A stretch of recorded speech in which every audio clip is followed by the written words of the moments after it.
Thank you very much, everyone, for being here. My name is Hanna Hölling, and I will be presenting the paper titled Can We Talk Post-Preservation? A letter to Namjoon Paik. Alrighty. Dear Namjoon, Dear Namjoon, this is a letter from the past to you in the future. This might sound paradoxical, but I am writing the script a few weeks ahead of its presentation at the National Museum of Modern and Contemporary Art in Gwangcheon, Seoul. We are celebrating the 19th anniversary of your birthday. Someone recently told me, you neither teach nor research this kind of media anymore. In museums, they are passé. Needless to say, Namjoon, I was first left speechless, and then I wanted to shout out, I strongly disagree. What do they mean with this, that those media are passé? Are they dated, obsolete, or outworn? But the state of being outworn, I later reckoned, is not a negative value, but rather evidence of a rich history of changing technology, views, knowledge, attitudes, and fashions. And this, at least in two ways. Firstly, these media were implemented in works as effects of creative practice, reflecting the zeitgeist and the state of art of their time.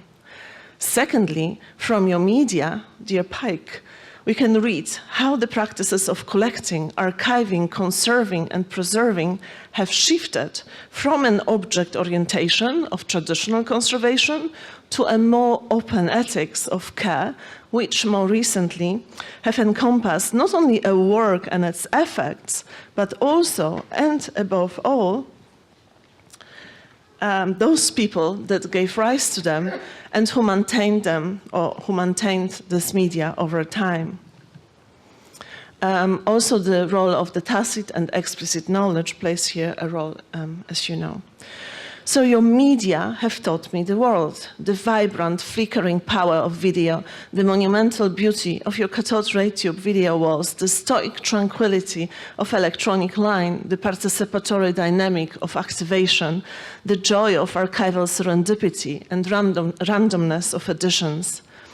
Namjoon, I believe that your works and your concepts lie at the very foundation of the contemporary concerns with electronic media, in and outside of the collecting institutions, and those who have been privileged to explore them learned a great deal about how other electronic media behave, how they alter, succumb to wear and tear, to technological obsolescence, and how they deal with the issues of authenticity and originality, so pertinent to museum modeled on the Western paradigm of precious, unique objects, conveying authorial gestures or intentions.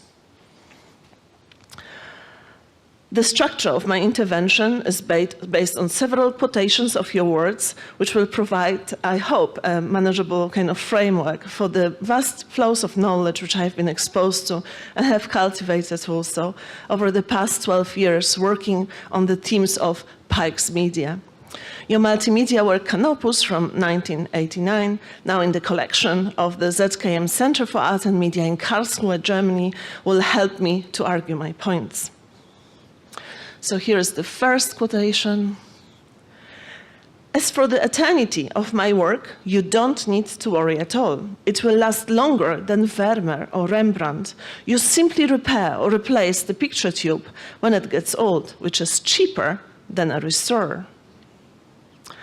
This is perhaps one of my favorite quotations, which is entailed in the letter to Eddie de Wilde, written on September 25th in 1977. And as you all know, de Wilde was director of the Satellite Museum between 1963 and 1985. This is a real endorsement of the replacement or the repair of a picture tube, along with the waiver of restoration. And it caused many, many headaches to stewards of contemporary collections, and this for several reasons. But before I go any deeper, let me first bring up the example of Canopus, which participated in one of the most important events in my early career, which I spent as a conservator at the ZKM. Here is Canopus, created in 1989. Named for the brightest star in the southern constellation of Carina and Ergo Navis, and the second brightest star in the nighttime sky, Canopus is one of the series of works representing celestial bodies. It consists of 6 small format 8-inch Sony monitors playing one-channel video. They are arranged symmetrically around a chromed Oldsmobile hubcap from the 1970s, inscribed with Korean calligraphy and endowed with your signature. Okay, so at this point you might ask, what is so important about Canopus and actually what happened to it? I have here another, okay, that's not so important actually, another image here. What happened to Canopus? On one of the cold mornings in December 2008, I received an unexpected phone call from a colleague in the technical department. He told me that Canopus had fallen from the wall and was heavily damaged.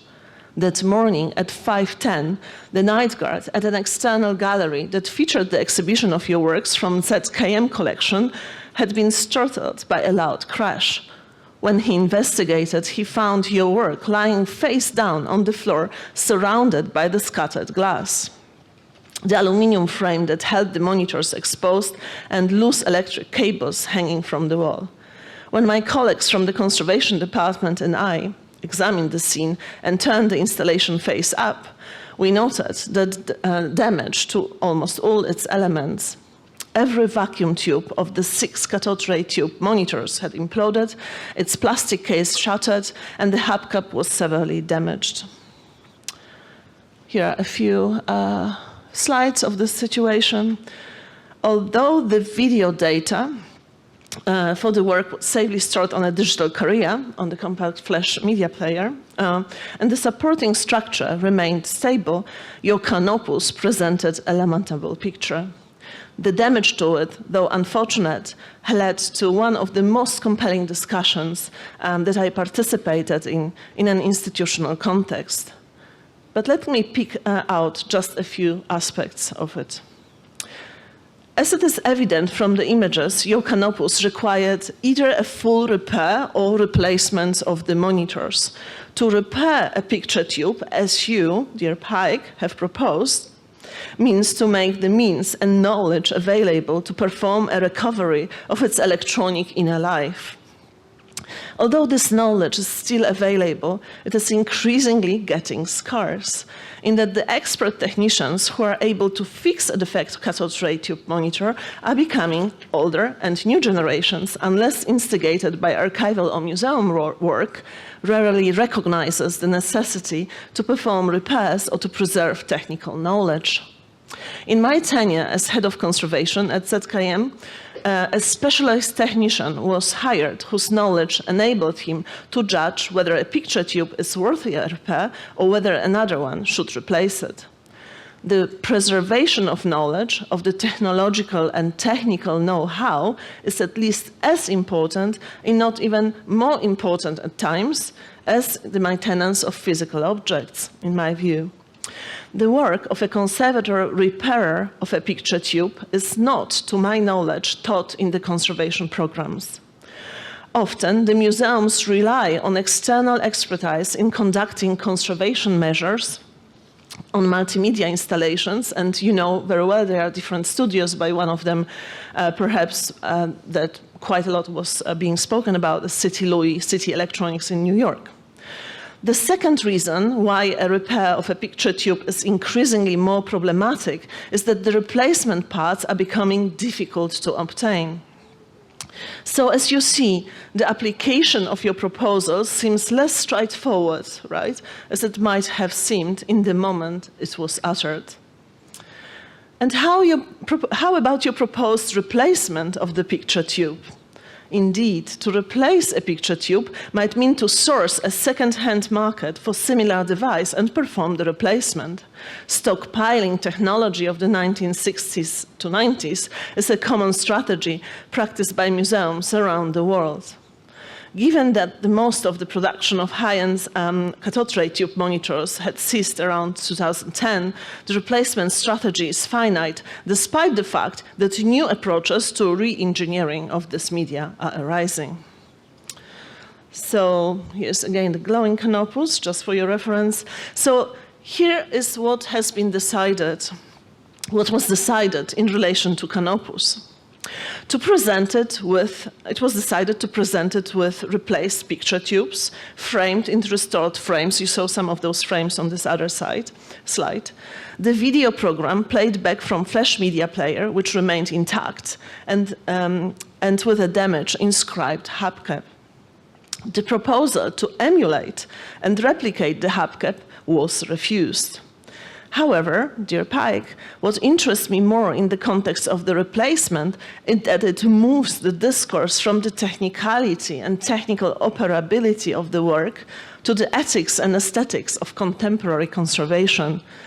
What does it mean, actually, to replace, right, a defect piece of a multimedia installation with another device, whether the same or simply similar? With the introduction of electronic media such as video, computer-based works, and installations to the realm of conservation objects, conservation developed a sophisticated vocabulary which allows us to determine between emulation, migration, and reinterpretation. These terms, as you know, are not quite straightforward, though it might be said that emulation approximates the original, older medium. In digital conservation, as you all know, the emulators actually run a code for a platform that is obsolete. But migration, the second term, which I mentioned, preserves a work by moving it to a new platform, and reinterpretation, the third term that I mentioned, implies a work's remaking from the scratch to preserve the work's effect rather than the original material. And here lies the here lies the crux, don't you think? The idea that a reinterpretation is further away from the initial look and feel of the installation already implies our deeply rooted conviction that there is, in fact, a venerated, authentic original to which we strive to return. But wasn't it something you strictly opposed to in the first place? Haven't you argued for variability or changeability by saying that repetition is boring and variability as a direct consequence of intensity is a necessary condition of and in your work? Paik, but there is more, and it concerns the notion of time. You said, I think I understand time better than the video artists who came from painting sculpture. And in relation to the Wuppertal show, exhibition in Parnas, you stated, one must stress that this is neither painting nor sculpture, but a time art. I too understand time better now that we have met. But importantly, I understand the conservation's implicit operation within the linear notion of time, the sequential chronological time that results in its understanding merely as a method of measurement, the time of clocks, machines, scientific apparatuses, historic chronologies, industry and labor. Implicitly, conservators adapt thinking about events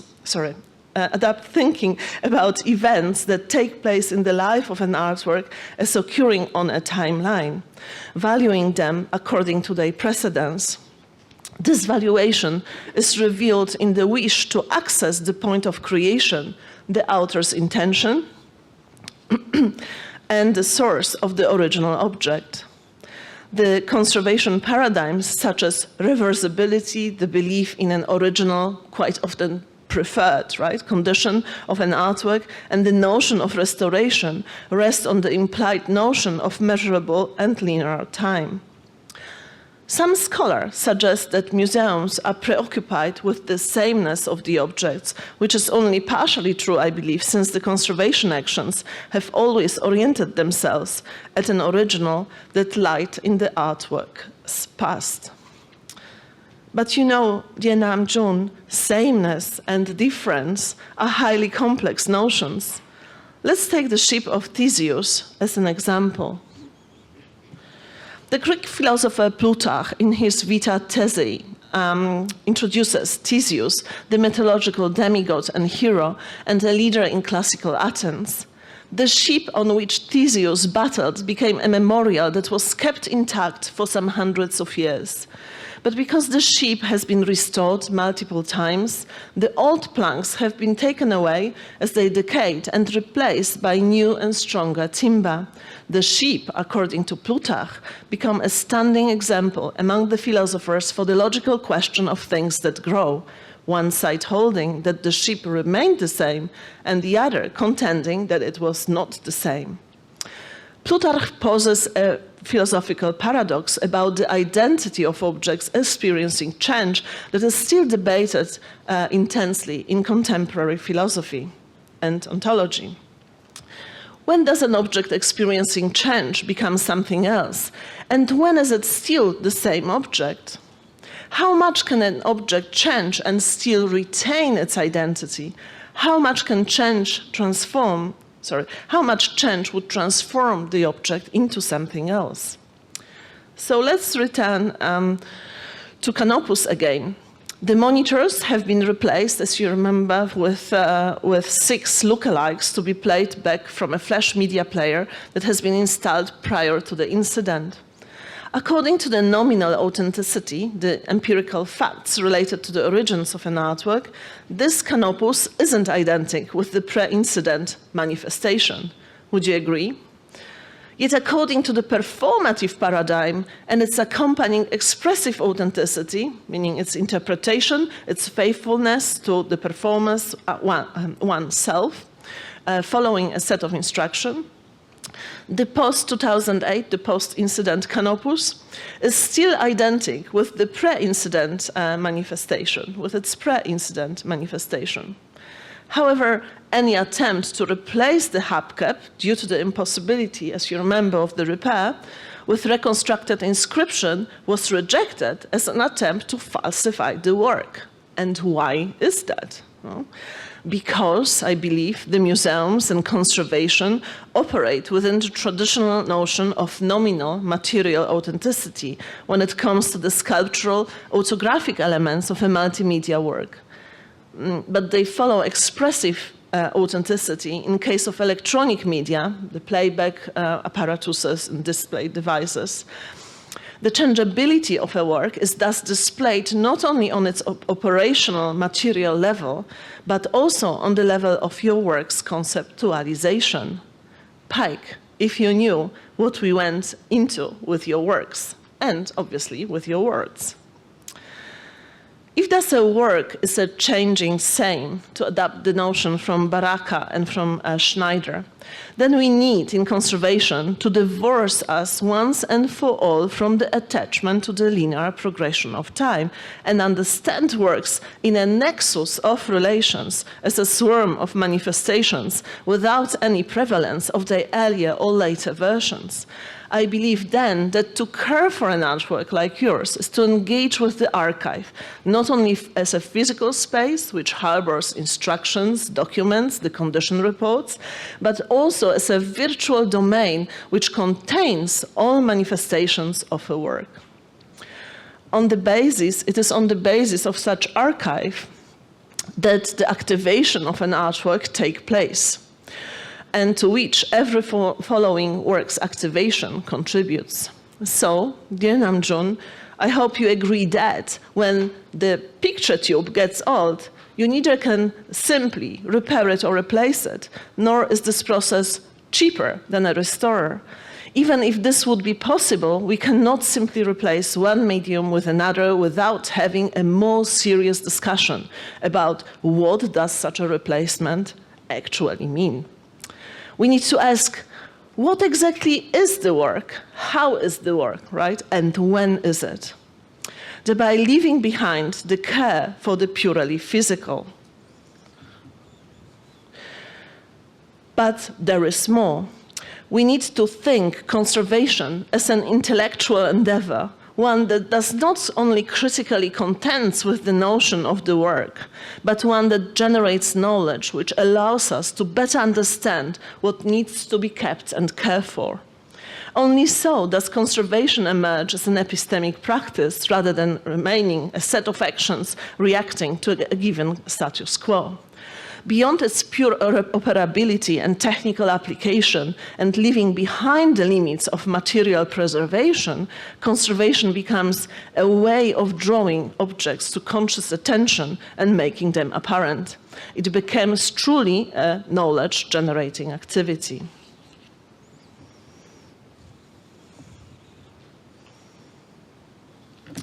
Second quotation. Video installation will become like an opera, in which only the score will be überliefert, meaning handed down, to the next generation, and the video curators in the next and subsequent generations will reinterpret, which means reinterpret, really sweet kind of interpretation, and install them every time new in their adaptive places, and the accents of new incarnation will have the strong personal traits of the conductor, like Karajan's Neunte or Toscanini Dritte, third, and obviously Karajan's Ninth. I need to thank you for those words, Namjoon. We must think about your works musically. Firstly, because your creative tools lie in music, lie in music, in your lessons from Schoenberg, Fortner, Stockhausen, and Cage. And secondly, because in your numerous sonatas, symphonies, and performances, the musical logic and structure take center stage and is manifested, among others, in the presence of instrumentation, notation, and score. If we follow music, we might start to think independently of the fetish of the object and its precarious preciousness as commodity bound with Western models of collecting and owning art, often a result of colonial violence toward non-Western cultures. To think your large-scale multimedia installations such as Canopus, but also other works, I will not unfortunately be able to address them quite fully, but have a couple of them here on the slide. Your other works, TV Garden and Noah's Ark. If we start to think about those works in musical terms, it would start to be possible to execute them based on an instruction or a score, whether primary or secondary, and allow them to materialize in multiple locations, even simultaneously. Namjoon, could we then think of the devices we use to reinstantiate your installations as instruments, historical or new? As a musician, you know that historically authentic performance might or might not involve historical instruments. Thus, playing Bach on harpsichord is historically authentic and distinctive, but not necessarily better than playing Bach on a piano.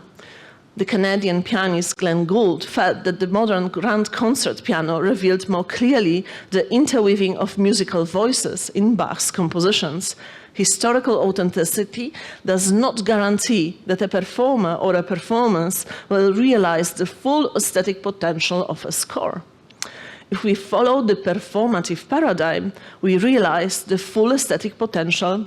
If we follow the performative paradigm, neither Canopus nor your other works would need to stay attached to the original physical career in order to survive.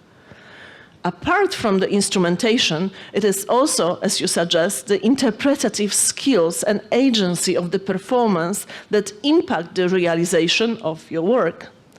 To understand a video installation as comparable to an operatic form, for instance, we might agree that, like in the case of an opera, the performance of such an installation will differ markedly owing to the set of instructions given in the score, the instrumentation specified, and the interpretative skills of the performance. Gould's recordings of Bach's Goldberg variations in 1953 and 1981 offer a notable example. The two recordings differ markedly. The first version is dynamic and energetic, the second deliberate, slower, and more contemplative. Both interpretations have become essential parts of the history of music. Dear Paik, you say that in the future, only the score of a work will be handed down to next generation. We have not arrived yet there. But today, your scores, and obviously those formulated by others, I have a conception of the score, you might know, that involves different stages of its creation by the author, but also by others. Today, your scores continue to sustain your work. The scores seem to embody a potential for endlessly diverse iterations. These iterations, as you teach us, carry the strong personal traits of the conductor, the curators and conservators who draw from and contribute to the archive of that work. But could we even go further now, Namjoon? Conservators, curators, and other actors creatively intervening in your works must be seen, according to a scholar, Paul Eggert, as competing and complementary authorial and editorial agency, occupying a place in the work. This has effects on how we view the concept of the work and how we understand each individual one. Intentionality comes into the picture, not as a unique authorial gesture enacted in the time past, but as a bundle of mental states, perceptions, beliefs, and desires that all leave a mark on your work.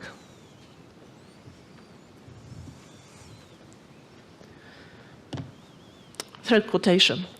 In the future, the only artwork that will survive will have no gravity at all.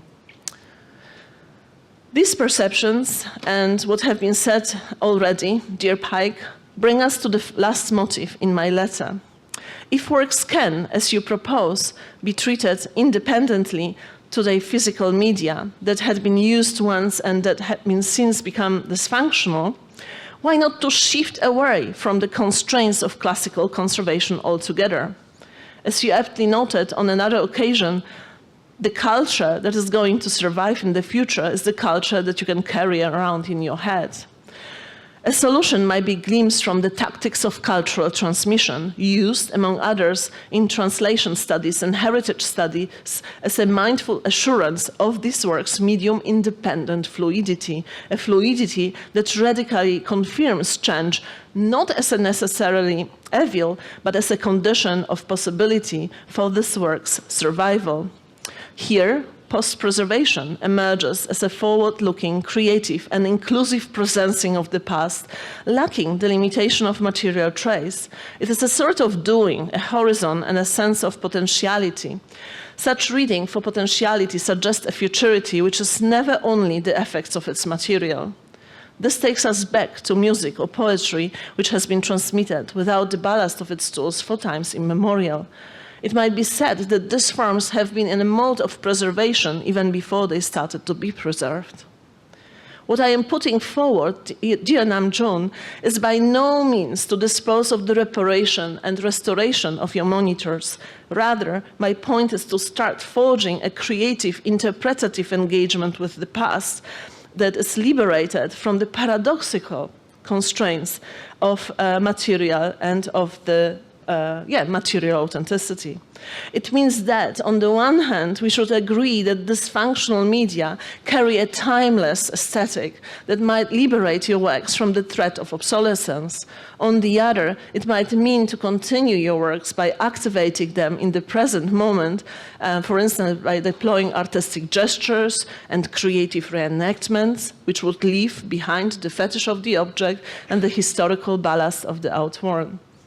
After all, the eternity cult is the longest disease of mankind, you said. Sincerely, Hanna Hölling.